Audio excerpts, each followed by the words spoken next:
முன்னாள் ஜனாதிபதி மஹிந்த ராஜபக்ச எப்படி யுத்தத்தை நிறுத்துவதற்கு தலைமை தாங்கினாரோ அதேபோல பாரிய ஊழல் மோசடிகளுக்கு அவர் தலைமை தாங்கினார். எனவே ஊழல்வாதிகள் அனைவரும் பெரும் செல்வந்தர்களாகினர் என தேசிய மக்கள் சக்தி நாடாளுமன்ற உறுப்பினர் தேவானந்த சுவீர தெரிவித்துள்ளார்.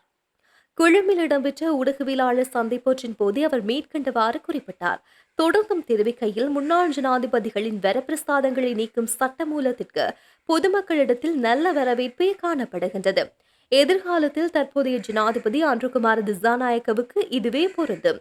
முன்னாள் ஜனாதிபதி மஹிந்த ராஜபக்சவை இல்லாதொழித்தவர்கள் தான் இன்று ஜனாதிபதி உரித்துரிமைகளை நீக்கும் சட்டங்களுக்கு எதிராக பேசுகின்றார்கள்.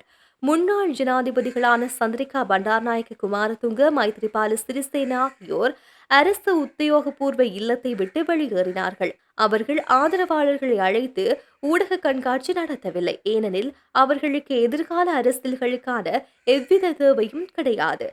இயற்றப்பட்ட இந்த சட்டம் தற்போதைய ஜனாதிபதி அன்றுகுமார திசாநாயக்கவுக்கும் எதிர்காலத்தில் செல்லுபடியாகும். ஆகவே இது அரசியல் பழிவாங்கல் என்று குறிப்பிடுவது முறையற்றது. முன்னாள் ஜனாதிபதி மஹிந்த ராஜபக்ச யுத்தத்துக்கு தலைமை தாங்கினார் என்பதை ஏற்றுக்கொள்கின்றோம். ஆனால் யுத்த வெற்றியை குறிப்பிட்டுக் கொண்டு மக்களின் வரிப்பணத்தின் ஊடாக முழு குடும்பத்தையும் வளப்படுத்திக் கொள்ள முயற்சிப்பது எந்த அளவுக்கு நியாயமானது? இவர் யுத்தத்துக்கு தலைமை தாங்கியதை போன்று நாடு வங்குரோத்து நிலையடைவதற்கும் தலைமை தாங்கினார் என்பதை நாட்டு மக்கள் மறக்கப் போவதில்லை. முன்னாள் ஜனாதிபதி மஹிந்த ராஜபக்சவின் ஆட்சியில் அரசு ஆதரவு ஊழல் மோசடி இடம்பெற்றது. எவ்வித நடவடிக்கைகளையும் அவர் மேற்கொள்ளவில்லை. ஊழல்வாதிகள் செல்வந்தர்களாகினார்கள், நாட்டு மக்கள் ஏழையாகினார்கள்.